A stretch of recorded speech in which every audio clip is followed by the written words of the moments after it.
Run, run, run. Don't stick your crazy. Sadly, most men in this world are so desperate for a woman, they'll take just about anything. But we as high value guys who have the right to be selective, we need to have standards. Now, there are a lot of opinions out there about what is a red flag, what behaviors in a girl are an absolute deal breaker. As someone who's been doing and teaching dating for 25 years, from my own personal experience, some of the things that people think are red flags actually are not a concern at all. Other ones definitely should make you want to run for the hills. So what I'm gonna do in this video is I'm gonna rank popular red flags from absolute deal breakers to not a big deal at all. And for this, I'm gonna use a system, basically a rainbow system: red, orange, yellow, green. Red being the worst, green being not a big deal at all. So without too much further ado, let's get into which ones are really awful and which ones you can largely overlook. So let's get into the red flags. And just to let you know, I actually randomized the order of these, so they're being fed to me and I do not know what's coming. So I will be surprised and you'll get my real, genuine take on every single one. We're gonna jump right into the deep end here. If she has an OnlyFans, is this an absolute deal breaker or is it not a big deal? This is definitely a little more towards the deal breaker end of the spectrum, depending on what she actually does. I mean, legitimately, if she had an OnlyFans where she just, you know, talks and is kind of sweet and flirty and whatever, and she's like a kind of an actress or performer, that's definitely one thing. If she has an OnlyFans where she literally has sex with other men on camera, that is a completely other thing. And then there's a continuum between all of them. So obviously, the closer it is to sex with men on camera, the more of a red flag I would consider it. The more it's just her expressing her personality, the more I'd be okay with it. I mean, like, for example, even as a man, if you could get paid $10,000 a month to just like do your toenails on camera, I mean, you know, you probably would take that job too, right? So putting aside the full-on pornographic type of OnlyFans, which I think would be a red flag, but let's talk about just having an OnlyFans as a way of making income. If the thing the girl does on camera is in and of itself already a deal breaker for you, well then yeah, that's obviously a red flag. But let's talk about just the existence of this as a career. What are the pros and cons? Well, there actually are some pros, right? It's something that theoretically she could do from anywhere. So if you wanted to be, you know, geographically independent and travel with you, things like that, that's kind of positive. If she's good at it, they can make a lot of money doing it, and that can be nice for lifestyle. The negative, the downside, is that it's the type of career that does have an expiration date to some extent. As she gets older, as she's less attractive, probably with a lot of the OnlyFans type of things,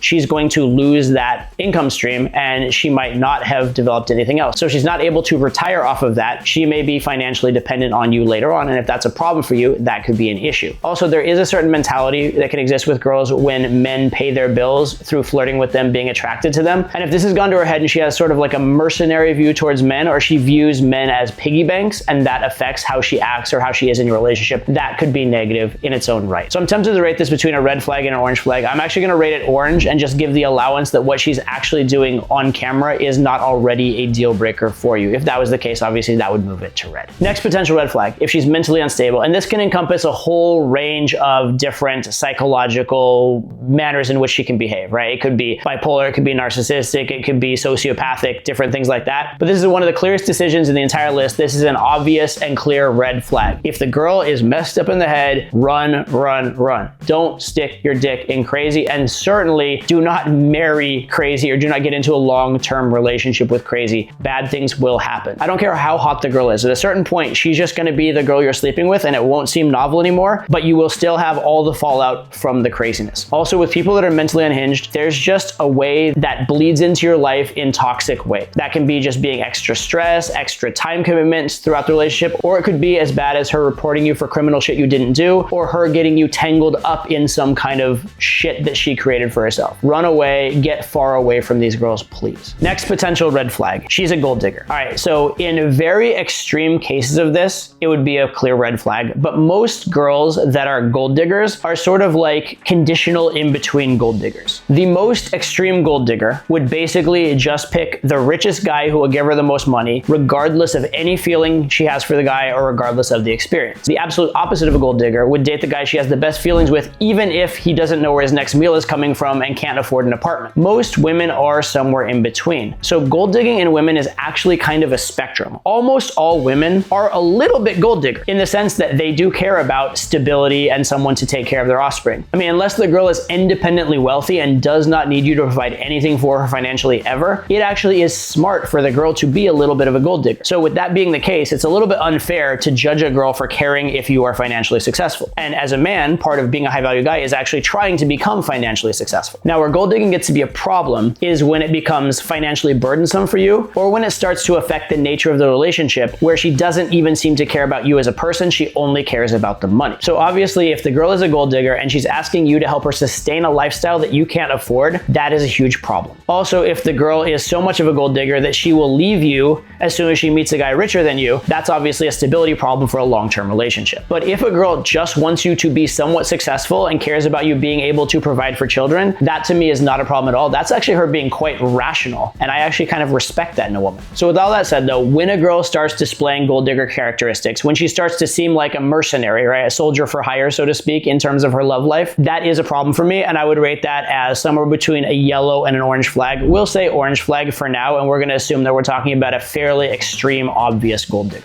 Next potential red flag, she's into astrology or similar things. This is absolutely the reddest of red flags. Run for the hills, get away. I'm kind of kidding. I kind of want to say this because I fucking hate it when girls are into astrology, because to me it's like they're not grounded in reality, and that annoys me. It pisses me off. And for a long-term mate, I actually would never. But in general, a lot of girls are into some kind of woo-woo spiritual shit. That just kind of comes with the territory. And if you were to eliminate all women who are into this, just like out of hand, you would be eliminating a lot of very wonderful, very nice, very great people for a relationship over something that probably is not that significant. So on this one, it's a personal choice. For me, I really don't like pseudoscience. I am a very scientific, rational person, and I don't want to get into these kind of discussions with a potential mate. Now, if like once every 6 months, she says some kind of woo-woo, you know, manifesting something in her life shit, I can kind of deal with that. But if it comes up in conversation all the time, for me, that's a deal breaker. For you, it might not be. And by the way, if you're into this stuff as well, this could even be a positive for you, right? So for most of the male population, I'm going to give this as a green flag. It's totally fine, whatever. For me, this is like a yellow-orange flag. Like I actually really, really personally detest this, but that's just my own personal bias. I don't want to cloud your judgment with that. I think it's completely fine. And to be fair, some of this kind of stuff actually can be good. Like if she's into like manifesting and vision boards and shit like that, while I do think that's bullshit and kind of woo-woo, the fact of the matter is having goals is helpful.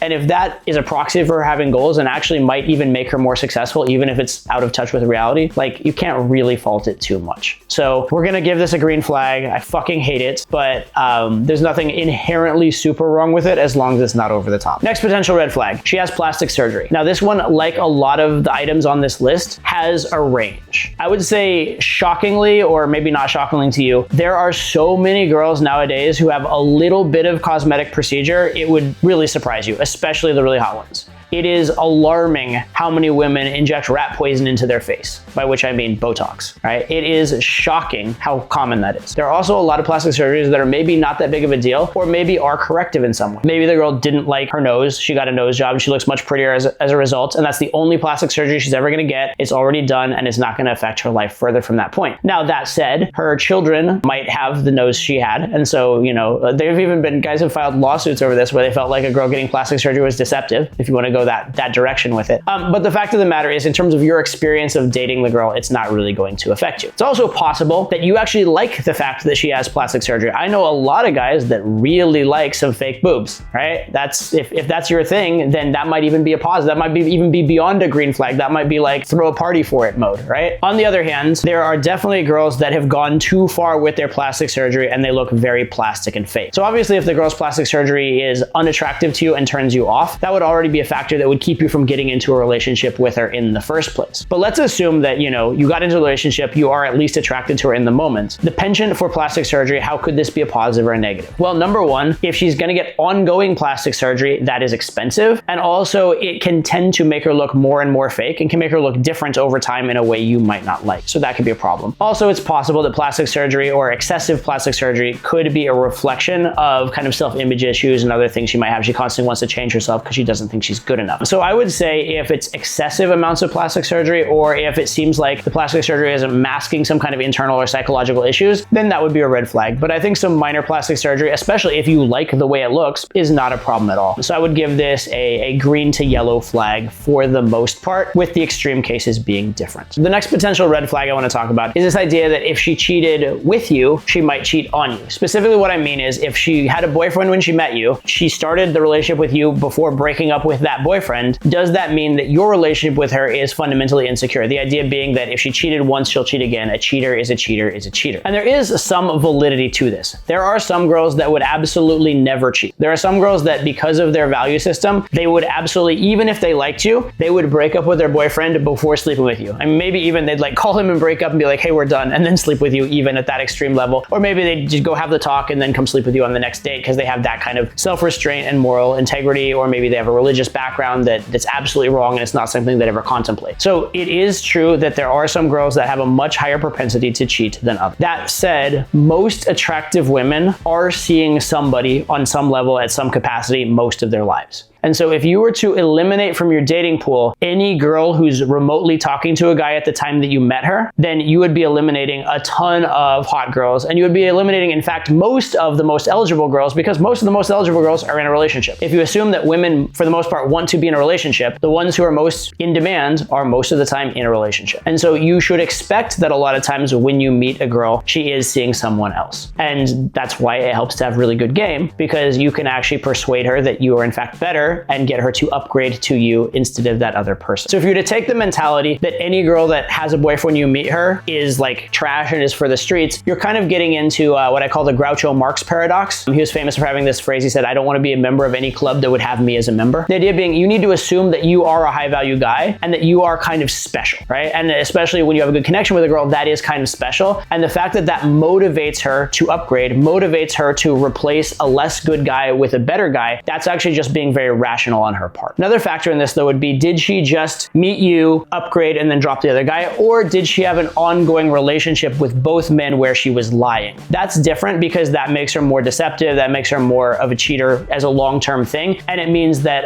that's kind of a lifestyle for her and something she feels is more okay, right? So I would personally draw a strong distinction between girl met you, thought you were better and upgraded to you, versus girl met you, thought you were better or thought you were the same level and just decided to have two boyfriends and not tell either one. That is a different thing, and I would consider that to be much more of a red flag. But for now, we're just going to assume girl met you, had a boyfriend, had sex with you, and then broke up with the boyfriend and chose you. And as far as you know, you guys are solid, as far as you know there. And I'm gonna give that a yellow flag. I would almost give that a green flag, but it is possible and potentially better, or arguably better, the girl that would actually, actively break up with a boyfriend before sleeping with you. Maybe that's one step better. So maybe that's the really green flag. But honestly, this wouldn't bother me much at all. I expect that most in-demand girls are seeing someone, and I'm gonna judge how she is in the relationship based on how she interacts with me, not based on what her status was before meeting me. One other note as I'm making this list, I'm kind of assuming that you're in mostly monogamous relationships. And this is funny for me because I have throughout my life mostly been in non-monogamous relationships, but I'm doing this red flag tier list assuming that most people on the planet are in monogamous relationships or want monogamous relationships. So cheating has a different meaning within that relationship than it would within a non-monogamous relationship. So I do want to asterisk all this with the idea that this is for traditional monogamous relationships. Some of these red flags might adjust slightly if you're in a more non-monogamous context. Next potential red flag, she's friends with her ex and possibly close with her ex. This one is definitely a potential concern in a monogamous relationship, because an ex is someone who has clearly shown that he is high value enough to attract her, and at one point in her life was a pretty serious factor. So if that person is still hanging around, still lingering, in a case where the two of them end up alone in a room with the right emotions, it's not hard to imagine something could happen again. And especially if she still seems hung up on him, still, even when she's in a relationship with you, talks about him a lot, those kind of things, that is a serious sign for concern. Now, I do want to differentiate some cases here. Let's say, for example, this girl dated this guy in like middle school and they've been friends and haven't done anything non-platonic for 10 years. That's a very different thing. I'm talking about a recent ex, and I'm talking about an ex where it was clearly a sexual relationship. And even more so if there was a lot of history, like if she had an ex she almost got married to, they were like engaged and almost married, and then that's still hanging around, these are serious concerns, and this is something that should bother you to some extent. Now, the question here, I would consider this to be definitely at least an orange flag, maybe a red flag. The interesting question here is not where you rank it, but actually how to deal with it. Because if the relationship you have with the girl is actually very good and very fun for you and very fulfilling, and there's some threat that it may end at some point because of the ex, it's an interesting philosophical question. Would you like to end it preemptively, therefore invoking the worst case scenario, or just enjoy it with in the back of your mind knowing that it might not have permanence and seeing where it goes and not getting quite as attached or not maybe going as quickly towards, a marriage or really, really long-term scenario. So how to deal with this particular red flag is kind of debatable. Even if you think it is a red flag, you might still just enjoy the relationship for what it is and just say, well, if she ends up getting back with her ex, she ends up getting back with her ex. But as far as for if you're looking for marriage and something very long-term, I'd say it's a red flag. If you're just thinking about dating, I'd say it's much less of a concern. And for that reason, I'm going to rate it as orange. Talking about marriage and kids on the first date. I don't consider this a red flag at all. I think it's actually very normal and even healthy if a girl likes you to think about a future with you. And if she's thinking about that future and she wants marriage and kids, then it makes sense that asking your views on marriage and kids or talking about her views, I mean, this is very normal, very typical date conversation, I think. The one reason it could possibly be a red flag is maybe she seems like too attached too quickly. That might make her clingy, that sort of stuff. But to me, talking about marriage and kids isn't so much a sign of clinginess. You'd see that in other things like her texting you 16 times a day and being, obsessed with like every little thing you do and getting jealous. If you see that, that's maybe a different red flag. But actually just talking about marriage and kids by itself, I consider that to be a huge green flag. I think that it means the girl has some stability.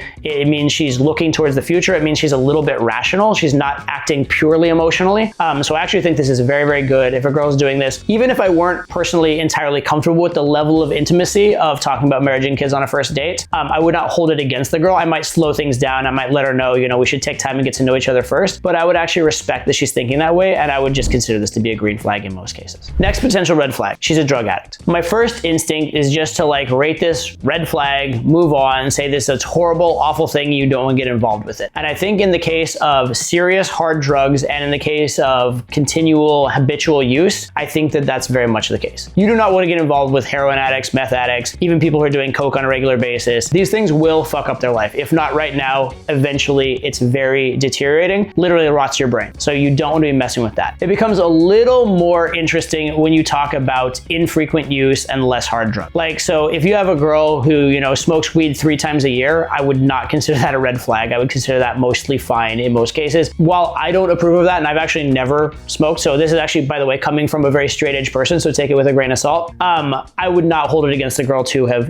smoked some weed. Most people have. It's unusual to be as straight-laced as me and to have never really even tried drugs. So I think that's fine. Or if the girl, did Molly at an EDM concert with her friends 1 time 2 years ago, these kind of things are not a problem in and of themselves. So you want to, there's a difference between habitual drug use, actually addicted to the drug, and did it 1 time and it's not really affecting her life. And also has shown clearly that she's not addicted because she has had lengthy periods of not even touching it, is not obsessed with it, etc. So there's definitely degrees of this. Again, this is kind of a trend in this list that a lot of things are on a spectrum. Does heroin every day versus once did weed. There's obviously a huge spectrum of drug use. But I would say if in doubt, if you are actually in a relationship and you are kind of concerned with the drug use, be concerned. If you find it concerning, err on the side of being more concerned than you think is necessary, both for your own, future, because again, it rots the brain, leads to psychological problems, that kind of stuff. But also just to help her out. If this is someone you care about, this is a negative thing for them, and you probably want the best for the people you love.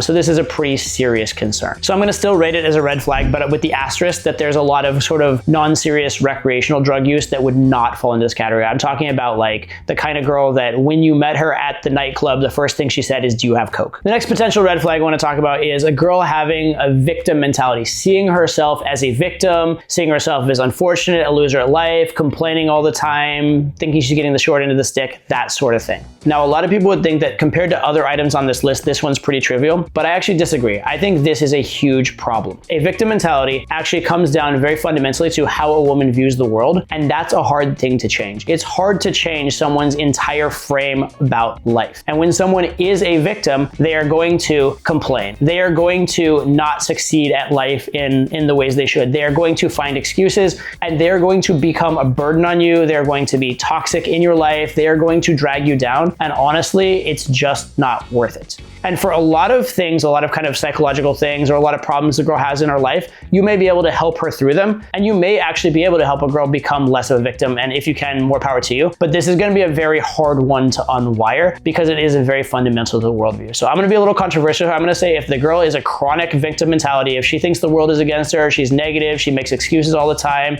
she thinks she's helpless, I'm going to call it a red flag. And I'm going to invoke the idea that you become the 5 people you spend the most time with. I don't want to spend a lot of time with someone like that. I think it's fundamentally unhealthy. So red flag. Next potential red flag. The girl has no female friends. So the reason why this could be a red flag is that for a lot of girls, their female friends provide a support network for them, someone to talk to. So that makes them kind of more psychologically stable. Also, if girls go out, having female friends provides a network of kind of support and safety where other people are looking out for them, taking care of them. They're less likely to go out and just hook up with random guys if they go out with female friends. Now, obviously, if she has scandalous female friends that are looking to hook up with guys, this would actually be the opposite in terms of that. But typically, yeah, there's the idea that if a girl doesn't have any female friends, it's kind of an unhealthy environment for her. It's not psychologically robust. So and this is fair to a point, but also unfair in another point. And I would say it depends. There are some girls that are just introverted, they're career focused, they're very wrapped up in their man and their relationship, and that's their primary social outlet. And I don't think that's per se bad. With this one, I would look at the effect it's having on her. If she seems to be happy and stable with no female friends, I think that's fine. If she laments the fact she doesn't have any female friends and is sad as a result, that's not fine. And I've definitely met girls that fall into both categories. So I would not consider this per se a super negative thing, but I would consider it a trigger that you should maybe look deeper. So I'm going to give it a yellow flag. Per se, it's not a problem at all, but it might be a sign of something else. And the something else that it's related to could in fact be a more red flag. But for now, we'll just give it a yellow flag. Next red flag, kind of related to the last one we talked about, is what if the girl has a lot of male friends? And the idea here, this is getting along the lines of if she has a bunch of male friends, maybe they're not actually just friends. Maybe she's actually going to cheat with them. Or maybe even if she doesn't have that intention, they want something from her. So she's constantly putting herself in an environment with guys that are trying to sleep with her. And again, this is a very much it depends kind of thing. Because there are girls that have a lot of male friends because they lack internal validation and they need that validation from men all the time. And that can be a sign of different issues. That could be a sign that they are very likely to cheat on you, a sign that they are very likely to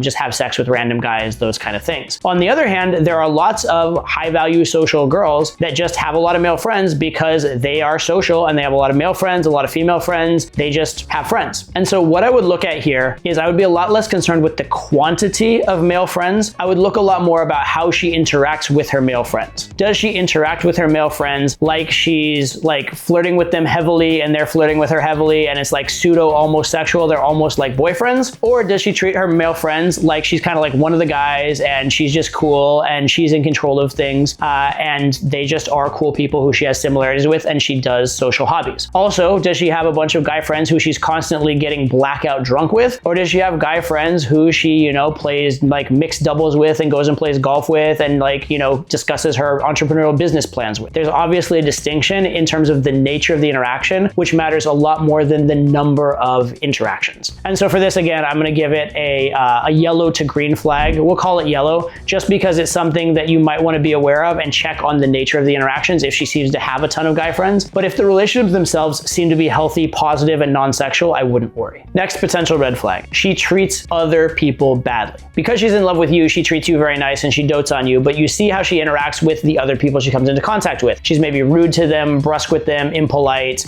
doesn't give them the time of day, those kind of things. Or at the extreme is outright overtly cruel to them. Now, if the girl is overtly cruel and evil to other people, run, right? If she's actively trying to make other people's life worse, run for the hills. That is a bad influence because if and when you break up with her, you are going to be prime target number one for that. And if and when you end up in a relationship with her and it's not going well, you're going to be prime target for that as well. So you want to get as far away from that as possible. But a lot of people are not actually outright mean or evil or cruel to people. They're just kind of aloof or impolite. And that's a very different thing. A lot of people just don't have time for everybody. They have a certain circle of of people that they care very much about and they're very generous with their time and very kind to. And then the people outside of that, they just, you know, they're just others. They're the NPCs and they can fuck off. And I don't think there's actually too much wrong with that to some extent, especially if it's someone who a lot of people want her time and want her attention and she literally can't give that time and attention. I give a lot of allowance for that. And maybe this is a personal thing for me because I'm a little bit that way, right? I have my close circle of people that I really, really care about. I have my clients that I work with that I care very much about. But like random people on the street, like if someone tries to stop me and have a conversation, if someone asks me in Barcelona, hey, do you speak English? I'm gonna probably tell them no, because I don't want to deal with their shit and I want to go on with my life, right? Does that make me an asshole? Probably. Does that make me a bad person in a relationship? Absolutely not. And so you want to draw a distinction between being a little aloof and rude and not having time for people, or just not going out of your way to overly please people versus being actively mean and rude. I would never personally go out of my way to make someone else's life worse. If you ever saw that from me, you should run from the hills. Similarly, if you see that in a woman, you should get out of that relationship ASAP. So we're going to give it an orange flag right now, but it really is one of those that could go all the way from red to green, depending on the degree. Next potential red flag, she's financially irresponsible. This is a tough one. This is an absolute tough one. So first of all, for just casually dating, I do not give a shit. She can be however financially irresponsible she wants with her own money and she can dig her own financial holes. And as long as I'm dating her and we're not sharing resources, I don't care. But if you're talking about for marriage and for long-term and sharing assets and things like that, then you want to be careful. Now, a lot of people would say for marriage, financially irresponsible is a red flag. And I would say that, except that there are measures you can put in place. So you can, for example, have a prenup. You can, for example, within your marriage, have a shared account that she can draw from and other accounts she cannot, right? So you can keep your assets separate and you can manage the accounts for the most part, especially if she understands she's financially irresponsible and it's your job to manage things and that kind of stuff. Now, you do want to be careful even there with her like running up a bunch of credit card debt you don't know about, but that's actually more of a trust and lying thing even than a financial irresponsibility thing. So we'll put that in a different category. So I would say in a casual relationship, doesn't matter at all. In a more serious relationship, it does matter a lot. And so if you're able to have those measures in place, then you should technically be fine. It still is an issue though. So I'm going to put it as a yellow flag for now with an orange or red if you don't know how to handle it and don't know how to control it. The next potential red flag is probably the one you were waiting for this entire video. What if she has a high body count? Is that a red flag or not? And this is actually a really interesting one. And the first question actually is, what is a high body count, right? Because I think it might be a Chris Rock joke, but there's some comedian who has a joke that says like any number she gives is gonna be too high for you, right? Like a 1 is too high of a body count, right? And so that's a really interesting question. What is a high body count for a girl? Like is 3 a high body count? Is 20 a high body count? Is 100 a high body count? I would say probably 100 is objectively a pretty high body count. Is 20 a high body count? Well, it kind of depends. It depends on how old the girl is, how long she's been dating, those kind of things, how long she was in very monogamous relationships, or if she's mostly been single. These types of things do factor in. And so I would look at this not just as a number, but as a lifestyle. And I'm a lot more concerned with the lifestyle a girl leads than with the number. Also, it depends who comprises that body count. Like a body count of 20 like loser meth heads versus a body count of 20 A-list celebrities are two very different women in terms of the social circles they run in, how they view themselves, where they put their social value, and how likely they are to cheat in the future. So you want to factor in these other things. And I tend to think of the number as less relevant than the origins of the number. Is the number because she's relatively sexually free and sexually open and thinks sex is a beautiful thing, but she respects her body, is very safe and conscious, does safe sex, and only is with partners she truly cares about? Or is the high body count because she thinks nothing of herself and sleeps with any random guy that makes a pass at her? See, there's a very clear distinction between the two. So I would grade this one kind of on a curve. I would say that like an extremely high body count, like something 100 or more, probably is cause for some concern in most cases. And certainly you should reflect a lot on what the lifestyle that's created that. Something in the teens or 20s for a girl that's, late 20s into her 30s, something like that, probably isn't such a big concern because that's like maybe 1 or 2 guys a year. And if she's been mostly single during that time, that's not an extraordinary amount of guys to be sleeping sleeping with during a period in which you are single. So in this case, I'm going to assume like a medium high body count, not anything like astronomical, in which case I'll give it a yellow flag. It's something you should note, something you should be aware of, and think about how that occurred, but it's not something that in and of itself is a problem. Next potential red flag, inconsistent communication. She doesn't get back to you regularly. She seems to text sporadically. She goes,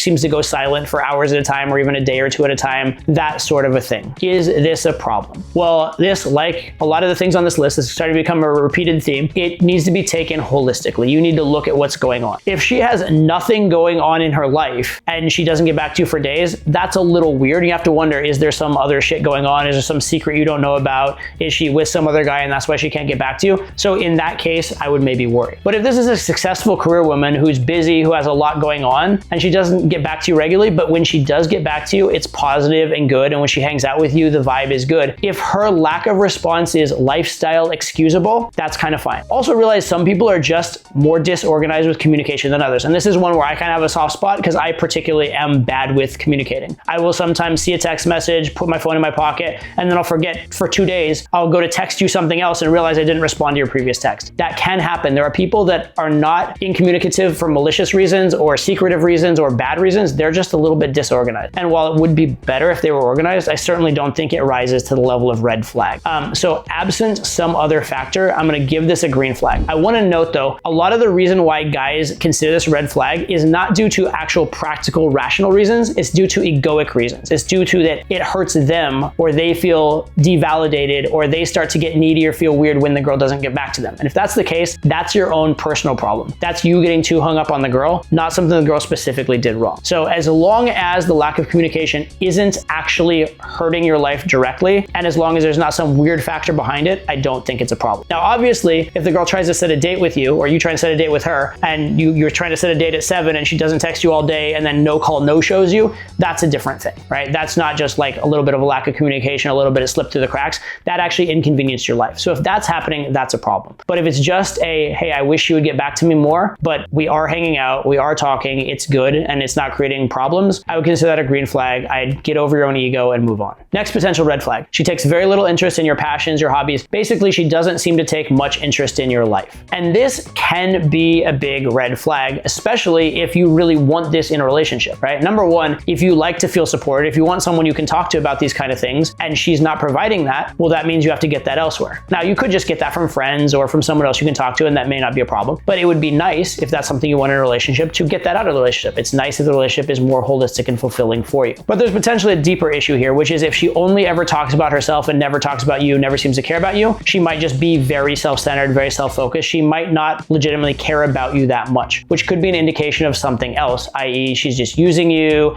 or she's seeing you as like a stepping stone to the guy she really wants to meet eventually, or something like that. So if you get that kind of a vibe about it, that would be a problem. And if it's making the relationship overtly worse for you, that would also be a problem. I do want to draw a distinction between a case where a girl is supportive but doesn't seem to care. Like, let's say you play a particular sport and she doesn't have a problem with you going and doing that sport 3 days a week and hanging out and whatever, but then she just doesn't want to hear about it when you come home because she's just not that into the sport. Well, she's still being pretty, supportive. She's still, allowing you to do it. She's still not having a problem with it. She's not bringing it up in a negative way. She's not into that particular thing. So she doesn't have to be into everything you do. And it could be there's something you're passionate about that she's not passionate about. I would only really be concerned if it seems like none of the things you're into is she into. Then it may be that she's just not that into you, or that she's just a very kind of self-centered, conceited type of person. And that could be a problem if that's not what you're looking for in the relationship. So I'm going to give this as an orange flag, assuming that she's just fundamentally not into you. But I do want you to use your judgment and discretion here. And I don't want you to be a little victim, right? The fact that she doesn't care about your one hobby does not mean she's an awful person. She may just fucking hate that you do that hobby, but she lets you do it because she loves you. So let's have a little bit of a wiggle room as far as that goes. Final red flag I want to address in this video. Let's say the girl used to be a party girl, right? She used to go out, she used to drink a lot, maybe she used to be a little bit promiscuous even, those kind of things. Maybe she used to do drugs, but let's assume that that doesn't seem to be very prevalent in her life anymore. It's something that's kind of in the past. Is that a red flag or not? And this is kind of a tough one in a way. I would say for the most part, I lean towards judge the girl based on who she is now and what she's doing, as long as two things. Number one, it doesn't seem like she's likely to go back to being too much of a party girl, assuming that you don't don't want her to be one. And also assuming that like the party girl stuff wasn't a symptom of something else. It wasn't a symptom of low self-esteem or a symptom of like drug abuse or something like that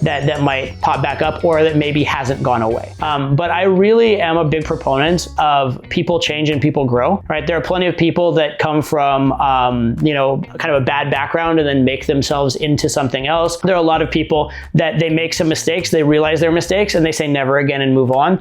So I would give a lot of allowance for what happened in the past, as long as there's evidence it's truly in the past. But that's the key thing. Is it actually in the past? Is it actually in the past? And are there lingering issues because of it? If that's not the case, I'm going to give it a yellow flag. I'm going to say, okay, it's worth noting that she used to party girl in the past, but I wouldn't be overly concerned about it. All right, so that's a bunch of my personal views.